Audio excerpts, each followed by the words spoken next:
Panton Pater Polemos, a guerra é pai e rainha de todas as coisas. Nós estamos começando aqui agora o Polemoscast durante a quarentena. Um podcast agora que foi aprovado no programa Festival de Cultura, hashtag UF em Casa. E hoje nós vamos falar... Oi, Magalhães, fale. A gente cedeu para institucionalidade. Sim, não somos mais independentes. É quase choque de cultura. Vendidos! É quase um choque de cultura na Globo, né? Ei, ai, ai. Bom, e estamos aqui numa aventura, a gente não sabe se vai dar certo, porque o Matheus arrumou um bode aqui para gravar a gente e não dá para saber, mas estamos aqui tentando. E vamos a começar as apresentações. Meu nome é João Flávio e vou pedir por uma apresentação agora mais completa, porque vai ser a segunda temporada. E eu sou estudante de Direito da Universidade Federal de Uberlândia e passo a palavra para o professor Magalhães. Olá, eu sou o professor Magalhães, sou coordenador do grupo de pesquisa Polemos, grupo de pesquisa de conhecimento e política, e a gente está aqui com esse podcast para tratar de temas polêmicos ao longo de toda a nossa história, não só dessa pandemia. Bom, então vamos fazer uma ordem aqui dos que são mais de casa e vamos colocar um pouco de amor nesse podcast. Olha esse João. Fale aí. Todo mundo achou que eu ia falar da Ana, né? Mas eu vou chamar o amante do saber absoluto. Olá, amantes do saber absoluto. Sejam bem-vindos a essa nova face do Polemoscast. O Polemoscast especial coronavírus. É um Polemoscast Nutella, eu diria. E é isso aí, espero que vocês gostem. Te cuida, Ana. Eu. Ana, se apresente aí. Nossa, que simples. Bom, eu sou a Ana. Nossa, velho, olha isso. Meu Deus. Já apareci no podcast a primeira vez sendo exposta e agora estou sendo exposta novamente. Eu sou estudante de Direito, junto com todo o pessoal aí. Já participei do podcast outras vezes, como convidada. E agora estou tentando fazer parte desse grupo de pesquisa. E é isso. Vamos ver no que dá. Aprova, Magalhães. Tá aprovado, sempre aprovado. E agora vou chamar o Carioca e vou pedir pro Carioca chamar os outros dois convidados, nós. Pode deixar. Bom dia, boa tarde, boa noite. Meu nome é Pedro Henrique, sou estudante de Direito, membro do Polemos, e eis um juízo de fato. Ana, fazer ou não fazer? Estou tentando, não há. Tá? Nossa. Eu vou chamar agora para se apresentar, antes do nosso convidado, meu colega de grupo de estudo e pesquisa, Homero. Fala, pessoal. Eu também sou aluno, mas no 11º período, praticamente. Espero formar ainda esse ano. E é isso. E agora o nosso convidado, que nós vamos conversar sobre o tema Direitos nos Tempos do Cólera, Pandemia, um problema de direito, é professor Raoni Bielchowski, com a palavra. Olá, pessoal, eu sou Raoni Bielchowski, sou professor da Faculdade de Direito da Universidade Federal de Uberlândia, tanto do curso de graduação quanto do de mestrado. Sou também pesquisador do grupo de pesquisa Politeia, Cultura Política, Teoria e Identidade Constitucional, que é um grupo de pesquisa interdisciplinar, que envolve 5 universidades federais, e também sou hoje coordenador do PET. Eu dava aula de Teoria da Constituição, mas acho que isso já virou passado.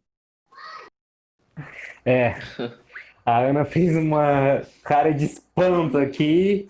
Eu acho que foi geral, né? E Putz, eu me inscrevi para monitoria.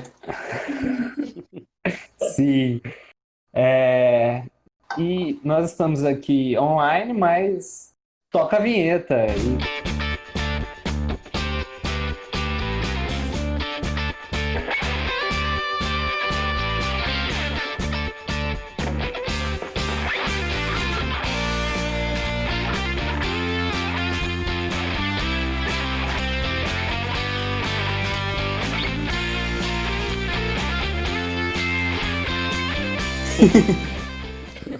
Nós estamos nessa proposta aqui do podcast como algo de buscar uma crítica com humor, com filosofia sobre o que está acontecendo agora no nosso Brasil, que além de humor e filosófica, acho que é uma análise até trágica. E, professor Magalhães, está ocupado aí com as crianças ou pode dar um panorama geral antes da gente passar para o nosso convidado? Bom, panorama geral. Vamos ao panorama geral. Pontos fortes, pontos fracos, pontos fortes do panorama geral. Magalhães, olha, eu tô pressionado, tá bom? É a primeira vez aqui. Magá não perdoa ninguém. Pontos fortes, não tem. Pontos fortes não tem, né? Pontos fortes, assim, é muito difícil. Mas, enfim, panorama, vamos lá. No final do ano passado, foi identificada um novo coronavírus chamado de SARS-CoV-2, conhecido como Covid-19, que significa, Covid-19 é uma sigla para Coronavírus de 2019, né? Para quem aí não sabia. Enfim, o que esse vírus provocou por conta do seu equilíbrio entre contágio e letalidade, esse é um equilíbrio importante para que se torne uma pandemia, né? Ou seja, se ele for muito letal, ele não vai ser muito contagioso porque as pessoas morrem antes de contaminarem as outras. Se ele for muito contagioso, muito provavelmente ele não é tão letal, que não provoca uma pandemia. Então, esse vírus tem um equilíbrio entre letalidade e contágio que conseguiu fazer com que isso se tornasse uma pandemia. Mas uma pandemia, ela se caracteriza entre várias coisas porque ela é multifatorial, ou seja, ela é multicausal. Ela não é só um fator epidemiológico. Aliás, mesmo a epidemiologia, ela não é somente um fenômeno médico. A questão epidemiológica, uma pandemia, ela é também um fenômeno político, social e jurídico. Ou seja, existem causas políticas e sociais que fazem com que uma pandemia ocorra. Então, se, por exemplo, as autoridades não fazem as suas normas na hora certa, não estabelecem as suas políticas na hora certa e assim por diante, isso faz com que a pandemia, que poderia ser mais restrita, se torne mais geral. No entanto, dito isso, ou seja, a conceituação de uma pandemia ela é além dos critérios estritamente médicos, biológicos e epidemiológicos. Uma pandemia ela tem causas que alcançam causas que também são causas sociopolíticas, né? E quando nós observamos isso, se uma pandemia ela tem um impacto dentro também de causas sociopolíticas, ela também vai alcançar cada país dependendo de como política e juridicamente esse país responde à causa inicial, à causa raiz, que é a causa médica, a causa biológica, como que os países respondem sociopoliticamente a esse fato médico.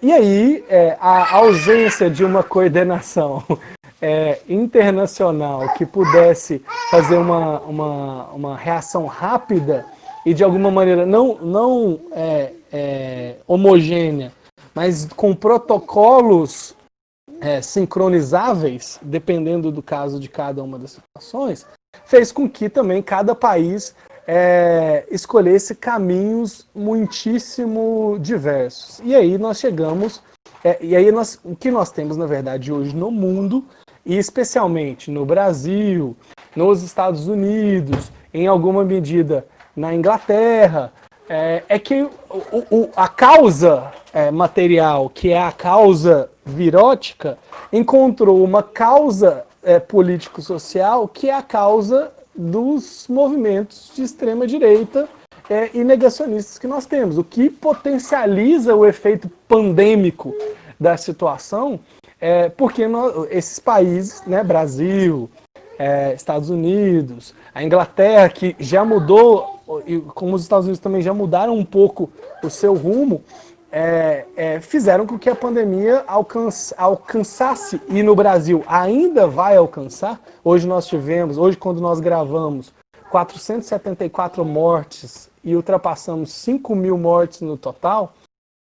Para vocês terem ideia, o Brasil demorou um mês para chegar a 1.000 mortos e hoje chega a 1.000 mortos em 3 dias, né? Então, os nossos panoramas políticos sociais, ou seja, a nossa reação institucional é uma péssima reação institucional. Isso porque, e aí com essa minha fala, eu já passo para o professor Raoni. O Brasil já padece de um direcionamento claro, seguro e consistente do seu direito público. O Brasil já padece de uma observância adequada da Constituição, o que nos coloca em larga medida já vivendo o estado de exceção em alguma medida, e faz com que, digamos, o incremento de uma situação de exceção torne as coisas ainda mais confusas, né? Nós temos aí normas que se acumulam em cima de normas, e aí é aquilo, né? Se governa por portaria, se governa por decreto, o parlamento não pode funcionar adequadamente, o presidente faz crise política, as instituições também respondem mal e porcamente porque elas estão todas confusas. Então, assim, no fim das contas, e aí eu já vou jogar a bomba aqui, para terminar a minha fala. No fim das contas, a pandemia, já que a gente está falando da pandemia e o direito, né? No fim das contas, talvez essa pandemia vai mostrar o quanto que, de fato, se esgotou e se saturou a experiência constitucional de 88, e que ela vai falhar não por conta só dela, né? Por conta dos agentes e das instituições que a coloca em ação. E também, na minha opinião, o fim do presidencialismo no Brasil. Eu não falo isso como juízo de valor, né? Eu não quero o fim da Constituição de 88, eu não quero necessariamente o fim do presidencialismo, mas eu acho que o que esse presidente Bolsonaro faz e o que está sendo feito com a Carta Constitucional é, de fato, a saturação desses dois elementos, dessas duas variáveis brasileiras. Ouvinte. Ufa, né? Pro ouvinte, foi uma metralhadora Magalhães aqui, que passou desde causas aristotélicas até o fim do presidencialismo. Professor Raoni, perdão pela gafe de início aí do panorama geral, eu acho que tentar falar sobre tudo que está acontecendo agora no mundo, porque a gente tinha pensado aqui para o ouvinte, pensar até algumas comparações com base nos textos do Byung-Chul Han com outros estados, como China, a Coreia e as respostas deles em relação ao Covid. No Brasil, professor Raoni, como você tem analisado e pensado toda essa pandemia e a sua relação com a nossa Constituição, com o nosso direito? Bem, na verdade, o que me parece é que, nesse momento, o que existe é uma dificuldade de ver o que vai acontecer, né? isso não pode fazer com que nos furtemos de tentar entender e tentar criar prognósticos e cenários possíveis. Mas eu acho que qualquer segurança sobre o que vai ser dito é muito difícil. Assim. Então, por exemplo, pensando nas diferentes reações dos estados, das sociedades, eu não li o texto do Byung-Chul Han no El País, mas pelo excerto que vocês mandaram e tudo, provavelmente tem uma questão cultural que pode ser reproduzida com relação à Alemanha, a reação na Alemanha, por exemplo, que agiu bem, mas, por outro lado, também muitas vezes se encara que esses países tiveram muito mais organizados para uma epidemia desse tamanho, que se tornou uma pandemia global, por causa, por exemplo, dos surtos de MERS que houve em 2015, cuja Coreia do Norte a Coreia do Sul foi considerado, o governo da Coreia do Sul foi muito mal cedido, foi muito mal avaliado na resposta, e gente que tem estudado essas questões acha, por exemplo, que o fato da Coreia do Sul ter passado por essa tempestade de 2015 fez dela muito mais preparada para o que está acontecendo agora. Né? Então, me parece que o Brasil já vinha numa deterioração importante do processo político e, sobretudo, desse projeto constitucional, mas tentando fazer até um contraponto no que o Zé falou, no que o Magalhães falou, a gente pode também ter uma leitura do copo meio cheio, e essa nem geralmente é a minha, não, mas se a gente para pensar o discurso que vem fortemente crescendo no Brasil desde 2014, mas especialmente 2016 para cá, é um discurso de frustração mesmo do próprio projeto constitucional brasileiro, que previa maiores taxações, um Estado maior, um SUS, serviços públicos universais, e o que a gente está vendo agora, na verdade, é que o que está fazendo com que essa pandemia não seja tão grave no mundo, inclusive no Brasil, é que tem algum SUS, as respostas são de aumentos dos tributos, e acho que a gente tem uma crise política, crise global, crise sanitária, mas nas crises constitucionais a resposta às vezes é pela queda das constituições, mas muitas vezes os projetos mais bem-sucedidos foram aqueles que conseguiram renovar suas expectativas dentro de projetos, né, se reinventaram. Então, se a gente pensa nas duas constituições mais paradigmáticas do constitucionalismo, a americana e talvez a alemã, do pós-guerra, são constituições que passaram por momentos de profunda crise institucional, política, inclusive bélica, e a resposta foi de renovação com aquele projeto, né? Constituição americana, a gente pode pensar com o Bruce Ackerman, os momentos de refundação do New Deal, do Civil Rights. A Constituição alemã, a gente pode pensar que a lei fundamental de Bonn era pensada para se acabar quando houvesse a reunificação, e no fundo ela foi um elemento importante de integração política, com a ideia de patriotismo constitucional. Então, eu devo até confessar que eu não consigo ter muita segurança sobre o que vai acontecer, mas acho que tem o outro lado também.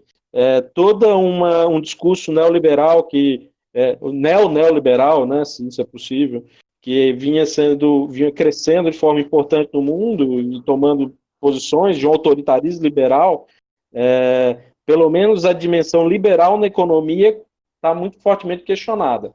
O outro lado que é perigoso também é que a maior presença do Estado não tem vindo a partir de um discurso de esquerda, democrático, alguma coisa assim, mas ligado a um certo autoritarismo, que durante muito tempo teve ligado a um autoritarismo liberal, ou a um liberalismo autoritário, e que agora vai deixando de ser liberal, pelo menos do ponto de vista econômico, e se tornando cada vez mais autoritário politicamente. Então, acho que isso a gente não consegue saber, mas assusta ver o Viktor Orbán, o Trump, o Bolsonaro tomando espaço político. Enfim. Isso que o professor Raoni falou no final é o que o Byung-Chul Han levanta, né? Que talvez um dos grandes perigos da pandemia nós do Ocidente caímos na tentação do Oriente do controle total, controle total do cidadão, se é que a gente pode chamar assim, né? Por meio de toda a tecnologia, né? Do Big Data e tal. Enfim, a questão... Pode falar, desculpa, Matheus, pode falar. Não, é que assim, as estratégias do mundo oriental, eu digo China, por exemplo, né, sem querer fazer uma generalização, usa bastante dessas tecnologias e de um total controle de, inclusive, onde as pessoas estão e que provavelmente elas estão fazendo, né? Então, e isso é tentador, né? Mas então, antes de alguém mais falar, mas vocês sabem que eu concordo com o Byung-Chul Han nesse ponto, assim, eu acho que é de alguma maneira tentador para o Ocidente, porque é muito forte a força e a eficácia dessa vigilância pela tecnologia que acontece principalmente na China, mas não se enganem, acontece na Coreia também, e que de alguma maneira tem o impacto que o professor Raoni disse, que é o impacto cultural, né? Mas de outro modo, isso já acontece aqui no Ocidente, só que nós temos mais, digamos, escrúpulos de mostrar que nós estamos sendo tão monitorados quanto. Ou seja,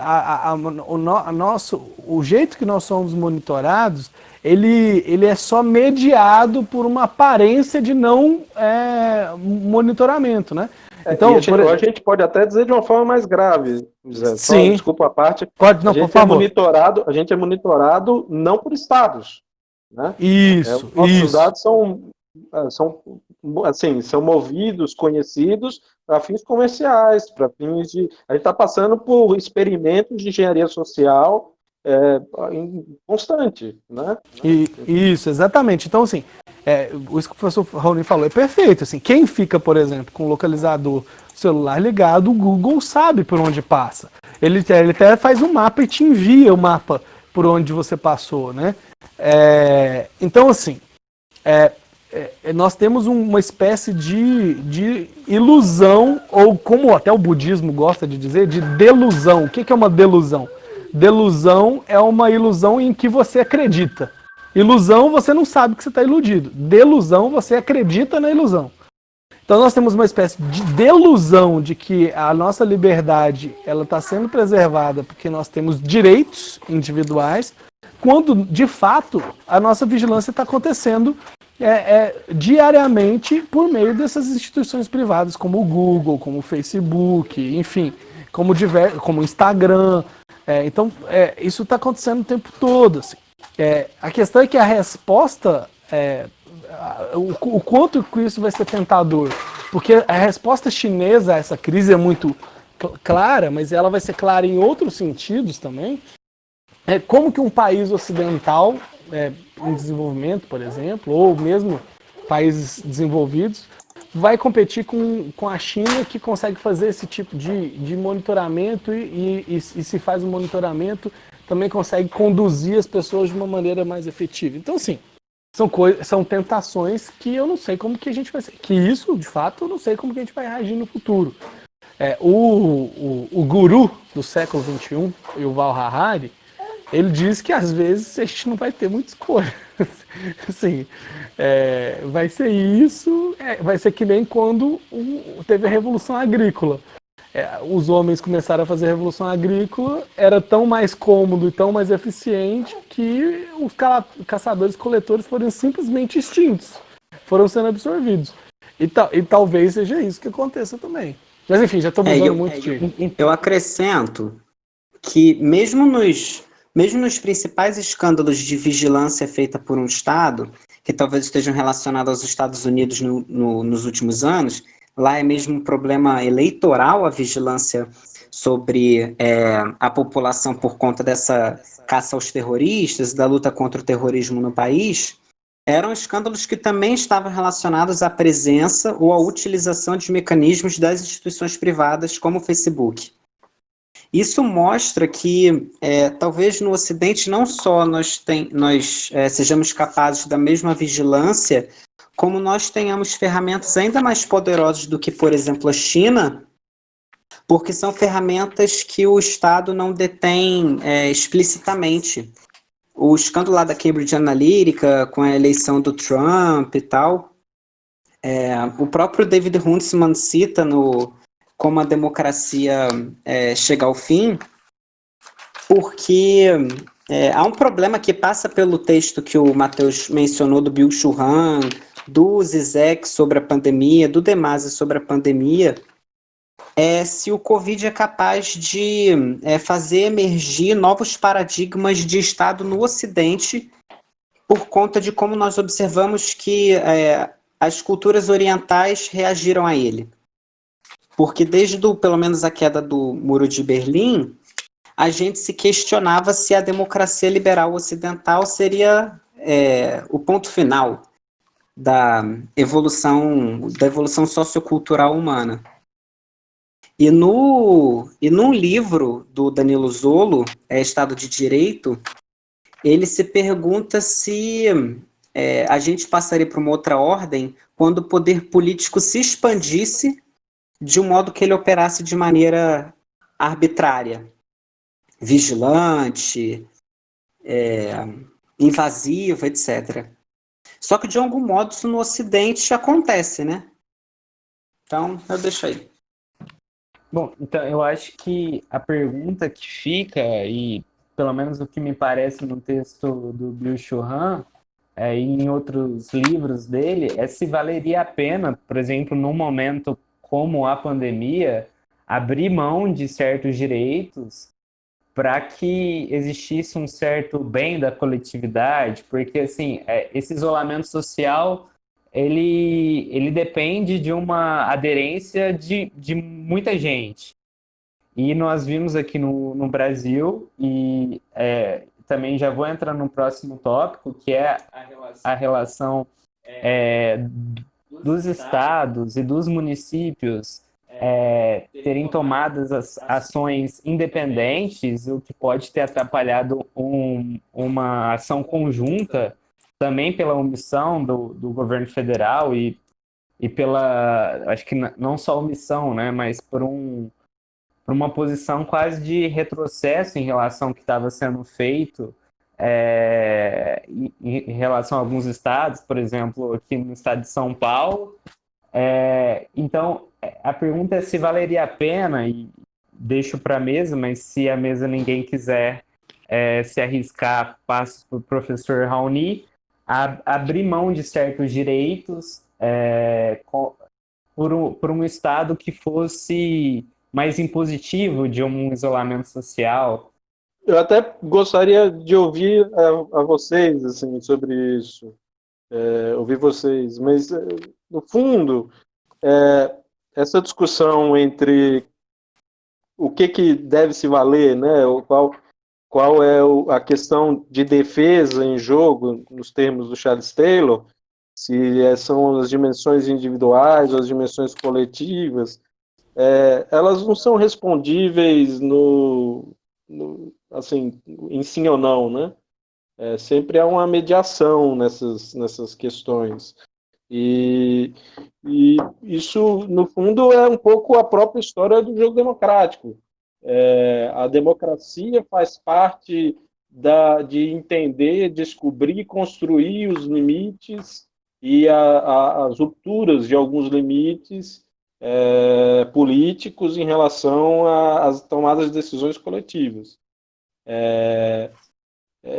Hoje, por exemplo, é um dia muito simbólico, se a gente for parar para pensar sobre a questão da coletividade e a defesa de direitos, porque, embora seja uma lembrança macabra, é muito significativo da história, que hoje faz exatos 75 anos que o corpo do Mussolini foi pendurado pelas forças aliadas, né?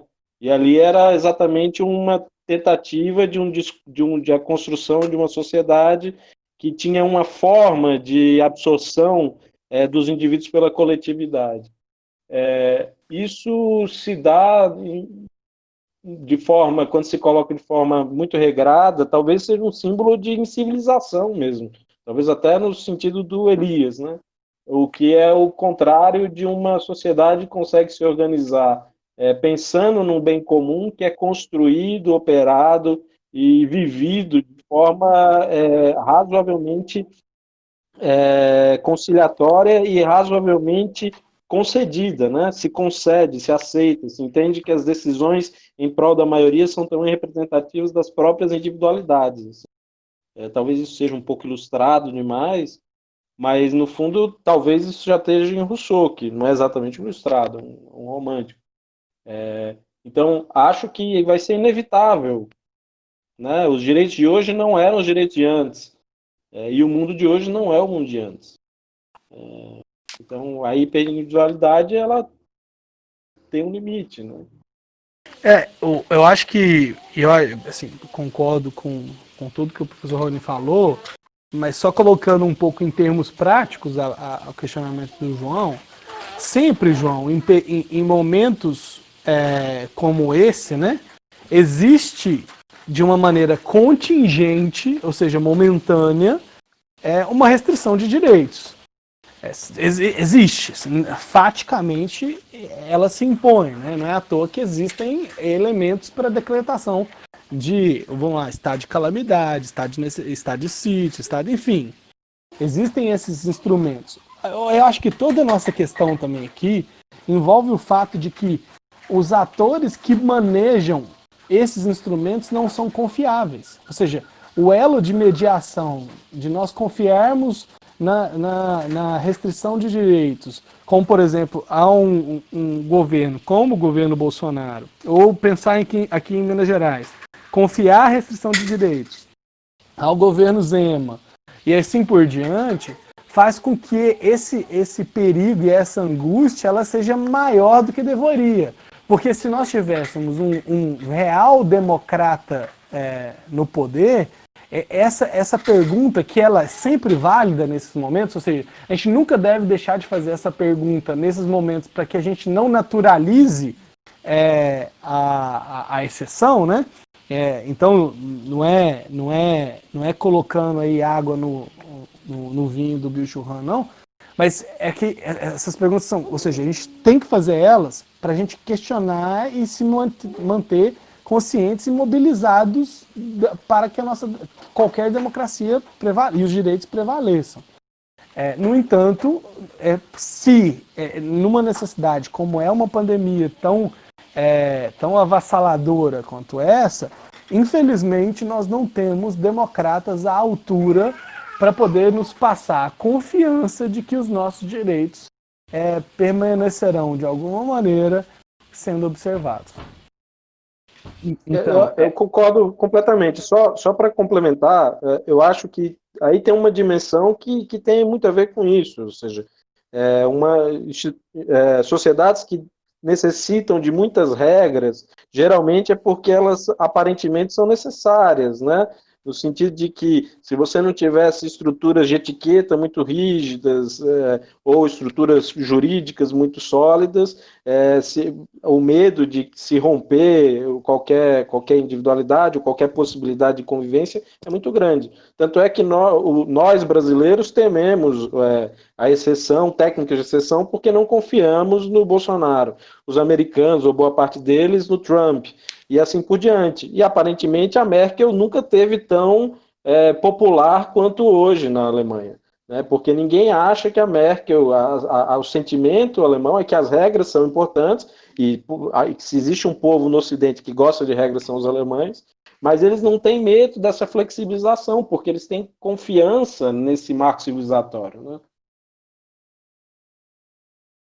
Bom, eu queria colocar outro tema em debate aqui também, que é muito baseado no que o Átila e a Marino têm falado ultimamente. Olha a carta Átila e a Marino sendo colocada na mesa. Não tem como fazer um debate Olha só. nos últimos tempos sem referenciar o Átila, né? E ele coloca, que o mundo que existia antes não é possível retornar a ele. E outro ponto é em relação às fake news. Que ele dá o seguinte exemplo, que alguém que era contrário à vacina de sarampo, contrário no seguinte sentido, de divulgar fake news, de que vacina não funciona, essa pessoa só vai lidar com a consequência de um surto de sarampo daqui 20 anos ou mais. No caso da pandemia que estamos vivendo hoje, uma pessoa que é contrária às medidas de isolamento social e as outras medidas preventivas, coloca em risco a vida das pessoas de agora, assim, né? E isso tem uma perspectiva muito angustiante quando a gente pensa que essas ações partem do próprio presidente da República e partiram muitas vezes em pronunciamentos oficiais. Então, eu vou passar para a Ana aqui e perguntar qual que é o sentimento em relação a essa... Vamos lembrar do professor Gonçalo Maios, que eu acho que nunca foi tão valioso esse termo dele, que é a infoxicação que a gente vive hoje, né? Que a gente está quase intoxicado de tanto informação. Tem até o Bonner pedindo calma, gente, né? No Jornal Nacional, o Bonner pediu calma. Então, qual que é o sentimento que resta? Ana? Eu acho que o primeiro sentimento que vem na cabeça é o sentimento de angústia, né? Tenho conversado com muita gente, da minha família principalmente, e a angústia é o que está passando na cabeça de todo mundo, porque a gente realmente não sabe o que está acontecendo, né? Então, principalmente as pessoas que não têm tanta informação e a única informação que vem é essa direta do presidente ou de poucos jornais, é uma confusão muito grande, porque desde o início ele falava uma coisa, se posicionava de uma forma, e logo depois ele se posicionava de uma forma contrária ao que ele tinha falado antes. E isso eu acho que é muito confuso, até porque essa distribuição tem ficado confusa, né? O presidente se posiciona de uma forma e, por exemplo, o Zema lá em Minas Gerais faz outras coisas e cada prefeito tem essa abertura para lidar com a situação de outras formas. Então, oi. Lá em Minas Gerais? Eu tô aqui. Eu tô aqui com o João em São Paulo. Olha Aliás, a só, gente- podcast nacional. A gente pegou uma manifestação fora Dória aqui em Rio Preto, gente. Sim, triste. Triste? Sim, Mas o que é isso? manifestação. É isso, olha só, é isso Ah. que uma pandemia faz. A gente reclama de uma manifestação fora Dória. O problema são os motivos, eu sei. Mas olha o que uma pandemia faz. Justamente. Sem palavras. Tá, só para finalizar, aquilo que você falou sobre o comentário do Átila, de o mundo depois não voltar a ser o mesmo, uma coisa interessante que eu ia falar, que o professor Raoni comentou, é essa nova visão que a gente tem do SUS, por exemplo, que é uma coisa que era muito criticada. E durante essa pandemia aqui no Brasil, eu tenho visto muitas pessoas percebendo a importância desse SUS e aquele surto, né, de neoliberalismo, tentando tirar cada vez mais o Estado. Eu acho que agora está ficando um pouco confuso, porque percebeu que se não fosse o Estado, as coisas poderiam estar um pouco piores. Então, talvez isso possa mudar um pouco. E eu acho que é isso mesmo. A questão dos direitos. A gente precisa. Como fala? Gente, fugiu a palavra da minha cabeça. Fugiu a palavra. Usa a carta Ashley e a Marino aí, que talvez surja. Magá não perdoa ninguém. Como assim? Mas eu posso acrescentar algo que a Ana falou? Pode. Isso é interessante porque isso tem muito a ver com o que a gente estava falando antes. É muito tentador nesse momento buscar características ou traços culturais, por exemplo, no Oriente, em estados como a China, a Coreia do Sul, para tentar identificar por que eles reagiram da forma como eles reagiram, né? E a gente fica se perguntando, é o distanciamento entre as pessoas, é a primazia do coletivo, e a gente fica nesses vieses. Mas como o Supiot fala, Alain Supiot é um antropólogo do direito francês, fala no Homo Jurídicos, o problema não está, talvez como o Raoni tinha comentado, em escolher, né, nos termos do Charles Taylor, entre o coletivo e a liberdade individual. Essa não é uma escolha que um Estado tem que fazer, como se eles se anulassem, mas em redefinir uma necessária combinação. Isso é uma coisa madura que você tem que fazer, mas que não é o caminho que a gente toma, sabe? Pensar que eles devem ser necessariamente combinados. Quando uma pessoa der, sei lá, movimento antivacina, ou quando vira um momento para a gente discutir Estado mínimo, ou sei lá o quê, isso é uma grande hipertrofia de uma individualização que tem tudo a ver com angústia no Ocidente. Que é pensar que eu, protegido, vou me garantir. E o coletivo, assim, que se ferre, entendeu? Eu queria perguntar pro Homero, não sei até quando você estava na Europa, né? E você chegou a pegar, pelo menos os noticiários lá do surto de coronavírus e como que era a recepção, em qual país você Então, eu voltei pra cá no começo de fevereiro. Quando chegou e teve o pico na Itália, né, eu já estava em Portugal fazendo as últimas provas, né? E a dimensão deles é que não ia chegar lá, parecia que ia ficar só na Itália e que não ia se espalhar pelo resto da Europa. Inclusive, acho que foi muito criticado a atitude do pessoal lá em Milão, principalmente, de ter reaberto o comércio e que permitiu que o vírus, né, se disseminasse mais facilmente. Mas esse era o estado que o pessoal estava sentindo.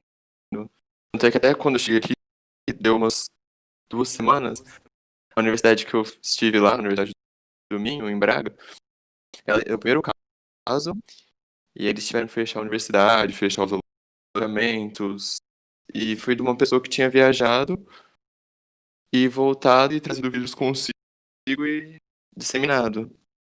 Então acho que até quando meio que chega, uma certa diferença, assim.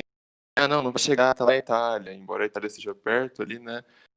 Mas eles, não vai chegar aqui e tal. Embora acho que Portugal tenha sido um dos últimos países que tenha chego, assim. Mas foi isso, assim. Bom, nós já estamos chegando aqui no nosso quadro de tempo. Vamos comentar aquelas frases lá que você colocou no roteiro? Então, eu selecionei aqui uma do nosso querido presidente, que Querido seu. ele diz...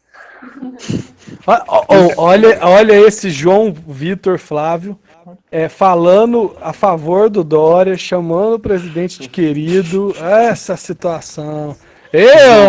João, não tá dando pra te ajudar, João. Você só tá dando bola fora. Hoje começou com pleonasmo logo no começo, assim. Hoje não tá fácil, pessoal. Mas é o seguinte, o presidente Bolsonaro disse: eu sou realmente a Constituição. E, paralelo a isso, nós lembramos aí do posicionamento, né, das falas do rei Luís XIV da França, conhecido como Rei Sol. E a gente até brinca que o Bolsonaro tem uma síndrome do Sol, né? Que ele acha que tudo acontece, tudo está girando ao redor dele ali, né? Então, existem fake news falando do comunavírus, que o vírus foi criado para desestabilizar o governo Bolsonaro no Brasil. Então eu vou jogar para a mesa, porque não tem nem o que perguntar sobre isso. É só... Magalhães, você que queria aqui falar sobre a frase. Eu acho que quem vai conseguir referenciar melhor o eu sou realmente a Constituição é o professor Raoni, que tem uma vivência com a ascensão e queda de Weimar melhor do que eu. E com o raoísmo da República do Antigo em Belo Horizonte. Exatamente. Só voltando um pouco, com relação ao Taylor, e isso até ajuda, na verdade o Taylor não é que o Taylor diz que os estados têm que escolher entre a coletividade ou a individualidade, né? O que ele diz é que há uma confusão em se pensar as tendências, as formas de pensar o mundo entre duas questões, a questão ontológica e a questão de defesa. A questão ontológica é dividida entre atomistas e holistas, ou seja, aqueles que percebem, como os liberais mais claramente tendem a pensar, que a razão vem de lugar nenhum, né? É deshistoricizada. E os holistas pensam que ela é historicizada. E geralmente há uma ligação entre isso e as questões individuais de coletividade, ou seja, a questão de defesa. Mas isso não necessariamente é relacionado a atomistas coletivistas, a holistas individualistas. Isso tem a ver um pouco com a forma como se pode pensar o que é uma Constituição também, né? Se ela é um aspecto racional, advindo de alguma razão, ou se ela é alguma coisa historicamente construída. Em todos os aspectos, me parece que a Constituição é um vetor ou uma tentativa de se construir um projeto em nome de alguma liberdade. E isso é absolutamente contrário, não interessa se você pensa a partir de marcos holistas ou atomistas, ou mesmo coletivistas ou individualistas, isso não tem nada a ver com a possibilidade de se resumir a Constituição ou qualquer formato constitucional a uma vontade humana, individual, né? No fundo, é um projeto. Quando eu disse que dar aula de teoria da Constituição vai parecer já uma coisa do passado, é isso. Talvez o objeto do que eu estude da aula já não faça mais sentido em um curto prazo. Provavelmente nem Luís XIV teve coragem de dizer essa frase. Alega-se que ele mesmo redarguiu em algum momento quando foi atribuído a ele.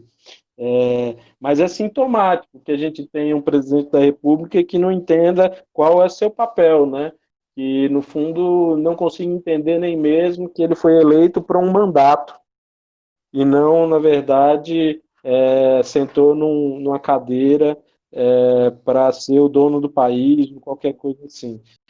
Me parece que é um sintoma de algo que sempre teve muito presente no Brasil, mas que com o Bolsonaro e nos seus discursos e na forma como ele movimenta as massas é muito claro e muito patente. É um hiperpatrimonialismo que no século XXI é sui generis, mas é isso. Cai o ministro da Justiça, que tem todo o histórico que a gente conhece, e é colocado um amigo, um super-ministro, que também é outro com várias marcas de patrimonialismo na conta, pedindo pensão e tudo para assumir o cargo, mas é colocado um ministro que é amigo dos filhos dele, né? Ou seja, é uma total incapacidade da sociedade brasileira de construir um modelo republicano, mais do que o projeto constitucional de 88. Me parece que se a gente pensa que a identidade constitucional não é ligada a textos específicos, mas a uma vida que é construída em textos, mas em vivência deles, chegar em 2020 com um discurso desse, né, a Constituição sou eu, ou algo similar, na verdade, uma motivação do fracasso, não do projeto de 88, mas de um enfraquecimento muito grande de qualquer cultura constitucional que possa ser construída no Brasil. Se a resposta a isso vai ser mais Constituição, é outra coisa. Mas é muito preocupante, né? Ainda mais quando a gente vê que os atores que se opõem ao Bolsonaro, se opõem a tudo isso que ele representa, também muitas vezes não estão muito preocupados com nenhum republicanismo mais civilizado, né? E sim com os seus próprios jogos patrimonialistas, etc. Bom, vamos partir agora para último tópico aqui do nosso podcast, que, para quem está nos escutando pela primeira vez, é o quadro Polemos. E agora vamos fazer um Polemos na quarentena. Então, o que cada um leu durante a quarentena e tem para indicar aí, que assistiu também, para desgosto do professor Raoni. Vinheta, e a vinheta do Polemos? E calma, tô explicando, porque esse podcast é um da segunda temporada, então são indicações e as considerações finais de cada um aí também. Posso começar por você, Ana? Então, toca a vinheta e com a palavra depois, Ana Vitória.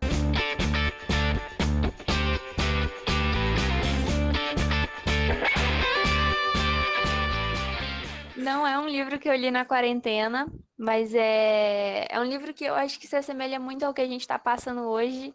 Então, eu decidi indicar o Saramago, Ensaio sobre a Cegueira, que eu acho que é um bom livro para se ler na quarentena e para comparar com o que a gente está vivendo hoje. Finais? Considerações finais? Foi um prazer estar de volta. Bom. E Carioca. Pedro Carioca. Como hoje o podcast é com o professor Raoni, eu não vou indicar filme. Eu gostei do que eu fiz no último podcast, que eu indiquei um texto literário e um não literário. Então, hoje eu vou indicar um conto do Guimarães Rosa, está no livro Sagarana, se chama Sarapalha.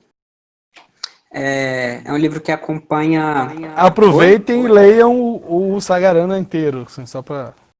Claro. Mas é porque eu posso indicar cada podcast um conto diferente, entendeu? Aí, Sarapalha acompanha dois homens que são atacados pela malária e são os últimos a sobreviver num povoado, num vilarejo. E o texto são os dois conversando e relembrando a vida deles. Eles estão isolados, abandonados, eles estão diante da morte praticamente, sem perspectiva nenhuma. Só que assim, não é propriamente sobre malária ou sobre doença, mas sobre como que como que esse recurso coloca eles diante de dois problemas, que é o amor e a solidão, sabe? Então, talvez ler isso numa pandemia possa ter algum significado para as pessoas. E o outro texto, agora científico até, é o Jamais Fomos Modernos, do Bruno Latour. É um texto muito lido nas ciências sociais, mas ele fala um pouco sobre a ilusão que a gente teve na modernidade a respeito de natureza e cultura. Então, quando algo invade o mundo político, social, econômico e jurídico, mas que é atribuído ao mundo natural, como é o caso de um vírus, que se torna um problema eleitoral, se torna um problema econômico e afins, isso destece uma divisão tradicional que a gente fazia e talvez repensar de novo essa combinação possa ser um bom caminho a se tomar. Considerações finais. Eu acho que também sobre o que comentaram sobre a fala do presidente Bolsonaro, eu penso que se é um sujeito ou uma cultura precisa ficar afirmando a sua onipotência, essa é uma fantasia quase narcísica, quase edípica, porque ele está tendo que se haver com uma fragilidade, com uma vulnerabilidade. Mas é óbvio que o Bolsonaro vai ter que se haver com isso, porque ele aparenta ter uma terrível incapacidade de se ver inserido numa convivência. E se a gente se vê inserido em convivência, a gente também pode suportar e enfrentar esse problema de uma maneira mais madura. Beijo pra vocês. Mas eu vou passar pro Homero. Bom, para ele então, fazer as suas indicações. eu vou indicar o livro O Estrangeiro, do Albert Camus. Muito bom. Não é um livro que eu li agora também, já tem um tempinho, mas eu acho que seja muito interessante para ver a nossa relação com o outro, principalmente pela temática do estrangeiro, né, que é uma coisa que tem sido falado. Nossa relação com os povos orientais, né, com os europeus, com nós mesmos, né, enfim. E suas considerações, Homero? Tem considerações? Do programa ou do livro? De tudo, da vida, da pandemia. Então será que acaba... O Homero tá viajando, viu, gente? E álcool. E Mateuzinho, hoje você falou que tem uma indicação.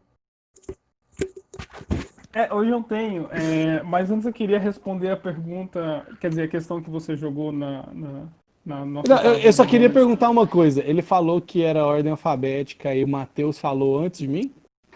Só para entender como foi Não. essa alfabetização do João aí. Magá, deixa ele em paz, João. É porque, Magalhães, eu pensei em deixar os professores por último.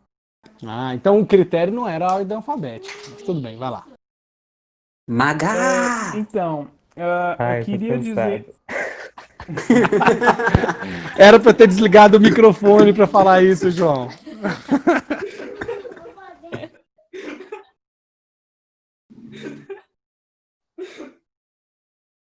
Segue o jogo, Mateuzinho. assim, eu só queria dizer que se o Bolsonaro diz que eu sou realmente a Constituição, ele diz isso porque, na verdade, ele poderia dizer que ele é tudo aquilo que ele quer. Eu acho que talvez essa seja um dos grandes pontos da questão. Quando a gente pensa, enfim, quando a gente está numa situação de crise,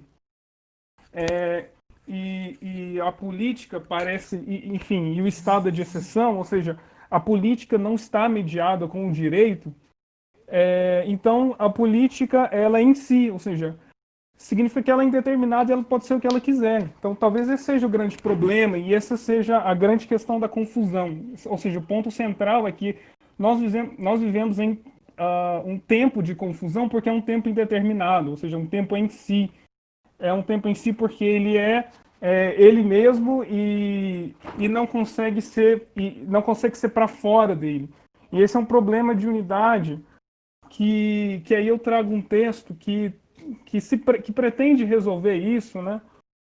E é um texto que vai casar esse problema da unidade, ou seja, que a gente precisa entender que uma coisa em si ela é indeterminada e que ela, portanto, precisa do seu contrário, né? Essa é a grande questão da dialética, ou seja, você tem a política e o direito se mediando entre si, né?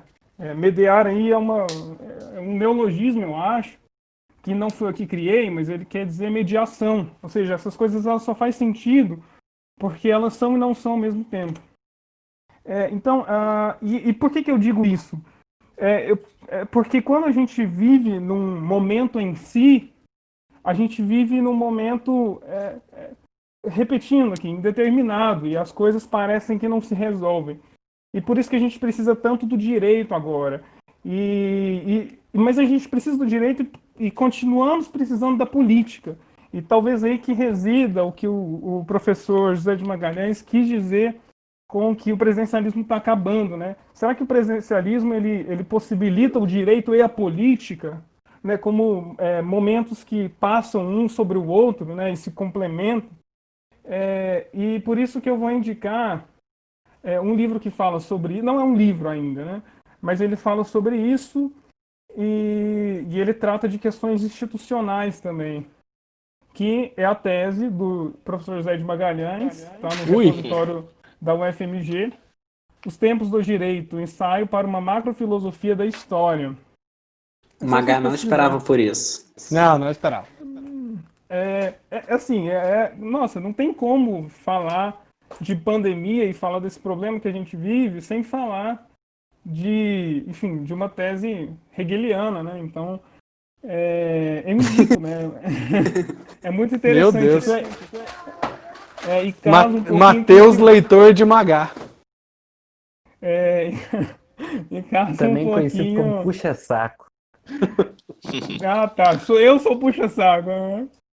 Então é isso. Então, repetindo aqui para que vocês pesquisem Os Tempos do Direito, ensaio para uma macrofilosofia da história. Aproveitem que ainda não é um livro.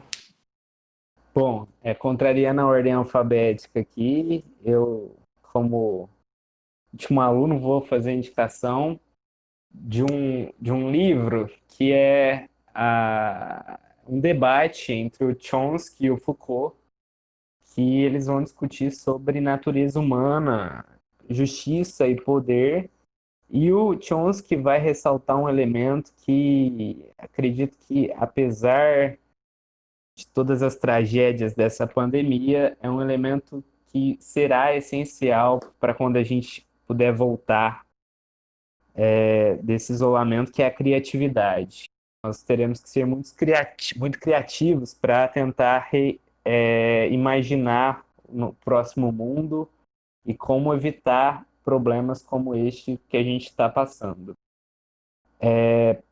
Professor Magalhães, suas indicações? Primeiro dizer que essa ordem alfabética realmente estava equivocada, porque o Matheus foi antes de você, e o Matheus é M e você é J. Então Isso já chama tá. ordem analfabética, professor Goiás. Essa questão realmente. Então, mas olha, eu vou indicar 3 coisas. Eu estou realmente muito cansado.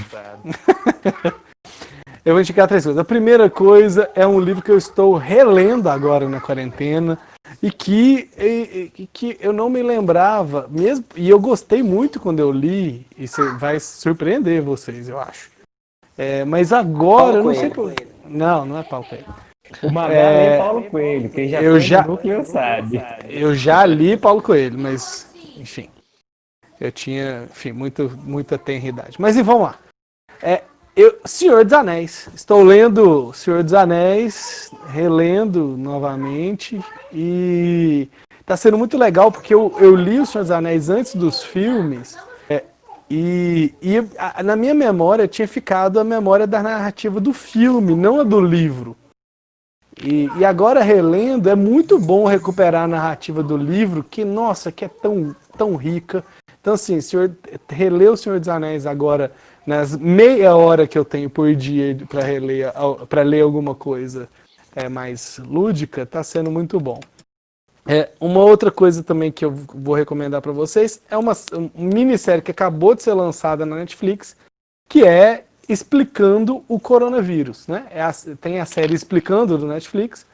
Eu acho que eles lançaram, não sei se foi na segunda ou no domingo, o Explicando o Coronavírus. Só tem um episódio por enquanto, mas já é um ótimo episódio para quem quiser ver a questão do coronavírus. E aí, eu também vou colocar outra coisa na Netflix, viu, Rony? Engula essa. Que são os Tiger Kings. Tiger King, maravilhoso, hein? A Máfia dos Tigres está aí como bônus track. Mas são todos os stand-ups do comediante Dave Chappelle. Dave Chappelle é um gênio do humor, da comédia, e não só isso, tem um especificamente que é extremamente uma crítica social maravilhosa. Assim. Então todos os stand-ups do Dave Chappelle são geniais. Então fica aí essas minhas dicas. E como eu já falei muito, eu não vou fazer considerações finais. Professor Raoni, suas indicações da Netflix?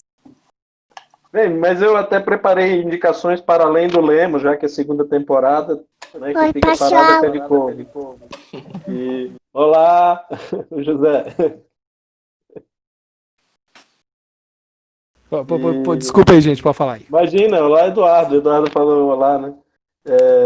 Bem, acho que a primeira indicação é Amor nos Tempos de Cólera, né? Já que é o título do Polemos Cast desse episódio, e com ele pode todo o realismo mágico, realismo fantástico latino-americano, especialmente Cem Anos de Solidão, que também é do Gabriel Garcia Marques, e é o livro que deu o boom latino-americano, né? E pensar no realismo fantástico latino-americano vai ajudar um pouco a entender esse novo gênero brasileiro, que é o surrealismo fantástico, que estão criando por aqui, lá em Brasília. Eu tenho uma indicação que eu gosto, que eu há pouco tempo comprei um box com todos os contos de Machado de Assis. Saiu pela Nova Fronteira em 2019, ano passado. É um box muito bonito até, e tem todos os contos. E assim, é bom que é um pocket, então, além dos livros de literatura que se lê todo dia, de repente você pode ler só um contozinho ali do Machado de Assis, que está muito bem. E já que estamos na segunda temporada, eu sugeriria que vocês todos assistissem a trilogia do Kleber Mendonça, O Som ao Redor, de 2013, Aquário 16, Bacurau de 2019, né? Acabando com a ficção fria Perfeitos. e a Bacurau. Eu também assisti um filme brasileiro nos últimos dias muito legal, Estômago, de 2008. Eu sempre adiava e adorei, que é do Marcos Jorge, com o João Miguel e a Fabíola Nascimento. E tem 3 séries também, pra vocês verem. Viu, Amaral, como é que eu tô eclético? Tem 2 da HBO, uma que chama Bauhaus, é sobre a montagem da Bauhaus. É uma série muito interessante. O final vira um pouco novelinha e tal, mas é muito legal, né? A Bauhaus é uma escola de design, arquitetura e arte. Foi montada na Weimar, recém estava ali em reconstrução após a Primeira Guerra Mundial, e a Bauhaus era um centro de ebulição cultural que confrontava-se com as ordens tradicionais, estéticas daquela Alemanha, um tanto quanto cafona, da burguesia alemã dos anos 20, né? Outra série que eu estou assistindo, voltei a assistir, é Boardwalk Empire, que é sobre a lei seca em Atlantic City, é maravilhosa, 5 temporadas também na HBO. E da Netflix, acho que tem Nada Ortodoxa, né? Uma série muito legal sobre a história de uma judia ortodoxa do Brooklyn, de Williamsburg, e ela meio que se solta das amarras ali. A minha consideração final assim, me desculpe se eu falei demais, porque eu estou há muito tempo sem falar com muita gente, né? Mas sobrevivam à pandemia, porque quem viver verá o mundo que ficará. Eita, nós. E, professor Rani, sobre a indicação do Bacurau, queria também, se der tempo da gente postar esse episódio antes de sábado, que divulguem que nós teremos uma live com a professora Daniela Cruzara, que nós vamos falar também sobre o filme Bacurau, sábado, 11 horas da manhã. E queria agradecer Pô, é hora também de almoçar, hein? Assiste enquanto almoça, Magá. Isso no DA, não é? No Instagram do DA. Não, do Polemoscast mesmo. Polemoscast, legal. Isso. Obrigado por ter topado participar desse primeiro episódio aqui dessa segunda temporada. A gente chegou a gravar um episódio na sexta-feira que foi perdido por conta de Ele vai falhas dar certo, a gente técnicas vai nossa. recuperar. Foi esse robô, né? Foi esse robô. Isso que dá confiar nas máquinas. Foi o A bode gente vai recuperar o do episódio. Mateuzinho. Mas, enfim, se eu pudesse falar um pouquinho, era agradecer principalmente ao Mateuzinho, que na primeira temporada aí foi o cara que editou todos os nossos podcasts e agora a gente ter sido selecionado para esse festival cultural é muito do que a gente luta para fazer dentro de uma universidade, uma coisa muito diferente. E é isso aí, obrigado a todo mundo e acabou o programa, gente. Acabou o programa. Acabou.